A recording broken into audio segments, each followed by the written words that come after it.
एक शांत और सुंदर घाटी के बीच एक पुराना सा गांव था। बाहर से ये गांव बहुत सीधा साधा लगता था, पर इसकी जमीन में कई पुरानी और छिपी हुई कहानियां थी। ये कहानी उन्हीं पिछले यादों के दोबारा जन्म लेने की है। दरअसल इसी गांव का मुखिया ब्रिज किशोर अपने गांव को बखूबी संभाल रखा था, पर समय के साथ उनकी उम्र हो चली थी, इसलिए अब वो बहुत बीमार थे। बीमार होने की वजह से वो अपनी चारपाई पर लेटे हुए थे, जैसे मानो अब वो अपनी आखिरी सांसें ले रहे हो। थोड़ी देर बाद ब्रिज किशोर अपने बेटे बबलू को खाते हुए आवाज लगाते हैं।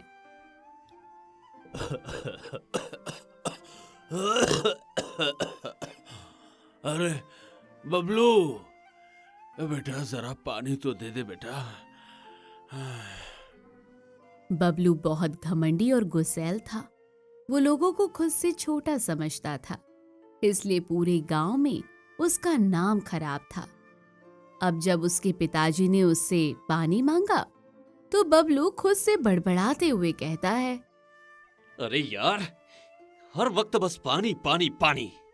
इस बुढ़े को तो बुढ़ापे में भी आराम नहीं है। हर समय मुझे परेशान करता रहेगा। न जाने क्या ही होगा उस बुढ़े इंसान का। इतना बोलकर बबलू अब अपने पिताजी के लिए पानी ले जाता है और गुस्से में उन्हें वो पानी पिला देता है। जहां एक तरफ बबलू का ऐसा बर्ताव था, तो वहीं गांव के दूसरे कोने में गरीब किसान रामू रहता था। इस साल बारिश नहीं हुई, इसलिए उसकी सारी फसल खराब हो गई थी। उसके पास ना तो पैसे बचे थे और ना ही घर में खाने के लिए अनाज था। रामू बहुत परेशान था कि वो अपनी पत्नी और बच्चों को खाना कैसे खिलाएगा। आज भी रामू अपने आंगन के बीचों बीच बिछी खटिया पर परेशान होकर बैठा था कि तभी उसकी बेटी रीमा उसके पास आती है और कहती है, आज चूल्हा कैसे जलेगा बाबा? हमारे पास तो अनाज ही नहीं है बनाने के लिए। पता नहीं बेटी, आज शायद भूखा ही सोना पड़ेगा। मगर रुको, मैं कोशिश करता हूँ। मैं अभी मुखिया जी के घर जाता हूँ, शायद वो कुछ पैसे उधार दे दे ताकि हम 2 वक्त की रोटी तो जुटा सके। बाबा, मुझे तो नहीं लगता कि वहां से कोई उम्मीद रखनी चाहिए, क्योंकि भले ही एक पल को मुखिया हमारी मदद कर दे, लेकिन उनका बेटा बबलू, मुझे नहीं लगता कि वो हमारी मदद भी करेगा। तो बिल्कुल सही कह रहा है बेटा, पर कोशिश तो करनी पड़ेगी ना। संजय बिल्कुल सही कह रहा है। एक पल को मुखिया जी तो शायद दे दे, पर बबलू साहब, मुझे तो नहीं लगता कि वो आपको एक फूटी कौड़ी भी देंगे। कोशिश किए बिना तो कुछ भी नहीं मिलता बेटा। मैं हर हाल में जाकर उनसे मदद मांग कर देखता हूँ। रामू अपनी किस्मत को आजमाने के लिए मुखिया के घर की तरफ चल पड़ा। आंगन में बबलू बड़े आराम से बैठा हुआ था और मुखिया ब्रिज किशोर चारपाई पर सांसें खींचते हुए लेटे हुए थे। रामू ने बबलू के सामने झुककर हाथ जोड़कर अपनी बात शुरू करी। बेटा, एक बहुत जरूरी बात करनी थी। तो बेटा किसको बोल रहा है रे? हैं? तेरे जैसे गरीब भिखारी की इतनी हिम्मत कि तू मुझे बेटा बोलेगा? क्या औकात है तेरी, हैं, जो तू मुझे बेटा बोल रहा है? माफ कर दो साहब, मुझसे बहुत बड़ी गलती हो गई। मैं अब ऐसा नहीं बोलूंगा। आज से मैं आपको बेटा नहीं बल्कि साहब करके बुलाया करूंगा। हाँ, ये हुई ना बात। पिताजी के जाने के बाद इस गांव का मुखिया मैं हूँ, इसलिए सब लोग मुझसे तमीज से बात करें तो ही उनके लिए अच्छा होगा। बताओ, क्या प्रॉब्लम है? साहब, मेरी फसल पूरी तरह से खराब हो गई है। घर में खाने को कुछ भी नहीं बचा। अगर आप कुछ पैसे उधार दे दें तो मैं अगले महीने आपको सूद समेत लौटाऊंगा।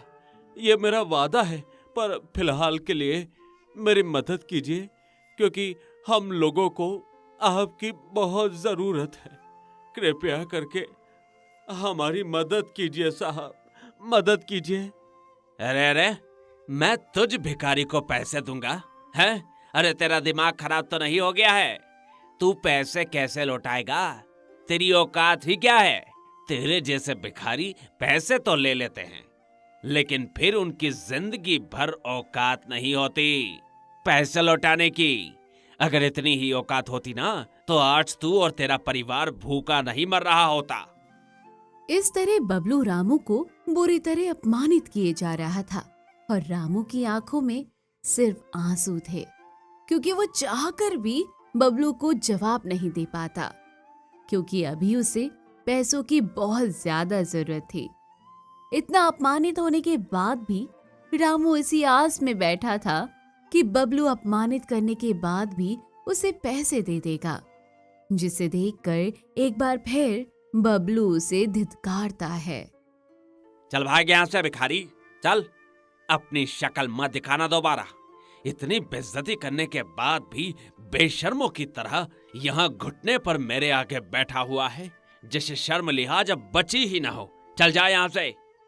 इस तरह बबलू बार बार रामू की बेइज्जती कर रहा था, तो वहीं चारपाई पर लेटे बृजकिशोर वो सब देख रहे थे। तभी वो जोर से खांसते हैं और खांसते हुए अपने बेटे बबलू से कहते हैं, ए बेटा, ए दे दे बेटा, क्यों तू इन जैसे गरीबों के मुंह लगता है? हाँ, इसे सूद पर पैसे दे दे। अगर इसको जरूरत है तो जरूरत के समय इन लोगों की मदद करना मुखिया का काम होता है। ठीक है, दे दूंगा। पिताजी ने कहा है तो दे देता हूँ, लेकिन मेरी एक शर्त है। जी साहब, क्या शर्त है? मुझे आपकी हर शर्त मंजूर होगी। सुन ध्यान से, अगर ठीक 30 दिनों में तूने पैसे सूद समेत वापस न किए तो तेरे दोनों बच्चे संजय और रीमा मेरे घर के नौकर बनकर काम करेंगे। मेरा मतलब गुलाम बनकर काम करेंगे, वो भी पूरी जिंदगी, जब तक मैं चाहूं। बबलू की बात सुनकर रामू सोच में पड़ जाता है, लेकिन अभी उसे अपने परिवार का पेट भरना था, इसलिए वो उसकी शर्त मान लेता है। मैं आपकी शर्त मानता हूँ साहब। रामू की बात सुनकर बबलू मुस्कुराने लगता है और वो उसे ब्याज पर पैसे दे देता है। रामू वो पैसे लेकर वहां से चला जाता है और दुकान से अपने घर के लिए राशन का सामान भरवा लेता है और घर जाकर वो अपने बच्चों को सारी बातें बताता है, जिसे सुनकर वो परेशान होते हैं, लेकिन अब वो कर भी क्या सकते थे। समय गुजरता है और गुजरते समय के साथ 30 दिन खत्म हो चुके थे। रामू अपने वादे के मुताबिक पैसे नहीं जुटा पाया, जिसे देख अब बबलू अपने घमंड में चूर हो जाता है और अकड़ में सीधा रामू के घर पहुंचता है और उसे आवाज लगाते हुए कहता है, रामू, ओ रामू, चल बाहर निकल। ए रामू, चल बाहर निकल। हैं? अरे क्यों तू इस तरह छुप कर अपने घर में बैठा हुआ है? अरे हिम्मत नहीं मेरा सामना करने की? बबलू की आवाज सुनकर अब रामू, संजय और रीमा बाहर आते हैं। अभी पैसों का इंतजाम नहीं हो पाया है, मुझे थोड़ा और समय दे दीजिए।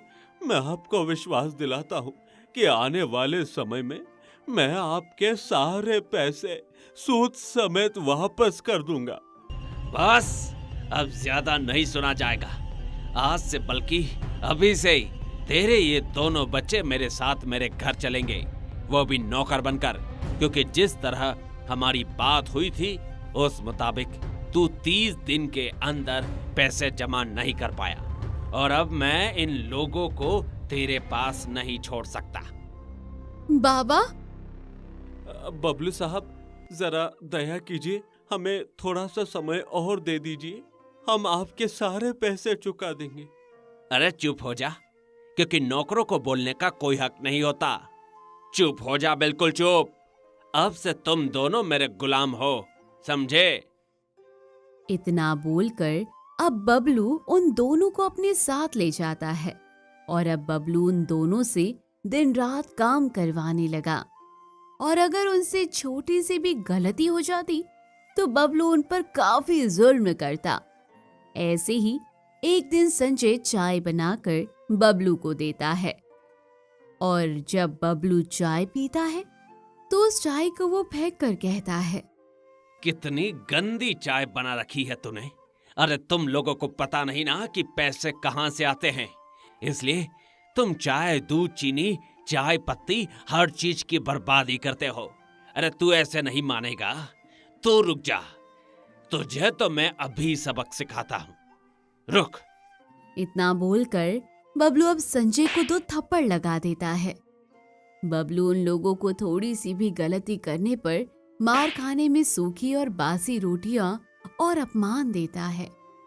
ऐसे ही समय गुजरता है और एक दिन काम करते हुए फूलों का महंगा गुलदस्ता जमीन पर टूटकर बिखर जाता है, जिसे देख रीमा काफी घबरा जाती है और डरते हुए खुद से कहती है, हे भगवान, ये क्या हो गया मुझसे? ये फूलों का गुलदस्ता टूट गया, अगर बबलू को पता लगा तो। रीमा खुद से ये बात बोल ही रही थी कि इतने में बबलू वहां जाता है और जब वो देखता है कि महंगा और सबसे पुराना गुलदस्ता नीचे जमीन पर टूटकर बिखरा हुआ था तो वो गुस्से में बौखलाते हुए कहता है, ये मेरे परदादा का गुलदस्ता था। साहब, गलती से हाथ से फिसल गया, मुझे माफ कर दो। बबलू टूटा हुआ गुलदस्ता देख बबलू का गुस्सा पागलपन में बदल जाता है और वो पागलों की तरह रीमा को मारना शुरू करता है, जिस पर रीमा खुद का बचाव करते हुए बार बार कहती है, साहब माफ कर दो प्लीज। रीमा की आवाज सुनकर उसका भाई संजय वहां आता है और बबलू का हाथ पकड़कर कहता है, बबलू साहब, मत मारिए, उससे गलती से टूट गया है, ये सिर्फ एक हादसा था। तू मेरा हाथ रोकेगा? तेरी इतनी हिम्मत? बबलू उसे जोर से धक्का देता है। बबलू ने अपने गुंडों को बुलाया और संजय और रीमा को पकड़कर बगीचे में घसीटता हुआ ले गया और उन्हें एक भारी पत्थर से बांध दिया। बबलू पागलपन की तरह डंडे से दोनों को पीटता रहा। मार खाते खाते रीमा की आंखों के आगे अंधेरा सा छा गया और फिर उसी क्षण उसके मन में कुछ पुरानी यादें एक सुनहरी रोशनी की तरह चमकने लगी और अचानक ही वो अपनी आंखें खोलकर अपने भाई संजय से कहती है, संजय, मुझे सब याद आ गया, ये हमारा दूसरा जन्म है। क्या? रीमा, क्या कह रही हो? बबलू, तुम पिछले जन्म में सोनू थे और मैं शीतल, तुम्हारी प्रेमिका, और संजय, तुम मोनू थे, सोनू की सबसे प्यारे दोस्त। रीमा की ये बात सुनकर बबलू रुक जाता है और थोड़ा स्थिर हो जाता है, लेकिन उसका घमंड ये मानने को तैयार नहीं था कि ये शायद उसका दूसरा जन्म है। इसलिए अब बबलू एक बार फिर डंडा लेकर आगे की ओर बढ़ने जाता है, लेकिन इस दौरान वो पत्थर से ठोकर खाकर गिर जाता है और उसे चोट लग जाती है। चोट लगने की वजह से वो कुछ देर बेहोश हो जाता है। 20 साल पहले यही गांव था, यही सुंदर बगीचा, पर जिंदगी बिल्कुल अलग थी। 2 दोस्त सोनू और मोनू गांव के सबसे नेक और दिलेर इंसान थे। सोनू मुखिया की बेटी शीतल से बेतहाशा प्यार करता था और शीतल भी उसे उतना ही प्यार करती थी। वो चोरी छिपे इसी बगीचे में मिला करते थे। सोनू, मैं तुमसे बहुत प्यार करती हूँ और सच कहूँ तो मैं किसी और के साथ जाना नहीं चाहती हूँ। तुम कुछ भी करके मुझे अपने साथ ले चलो। तुम चिंता मत करो शीतल, जल्द ही मैं तुम्हें मेरे साथ ले जाऊंगा। सोनू की बात सुनकर शीतल सोनू के गले लग जाती है, लेकिन दूर खड़ा ये सब मुखिया का एक आदमी देख लेता है और वो जाकर मुखिया को सारी बातें बता देता है। मुखिया ने जब उनके प्यार के बारे में सुना तो वो आग बबूला हो गया और उसने दोनों को जान से मारने की तरकीब बनाई। अच्छा, तो मेरे गांव में ये सब हो रहा है।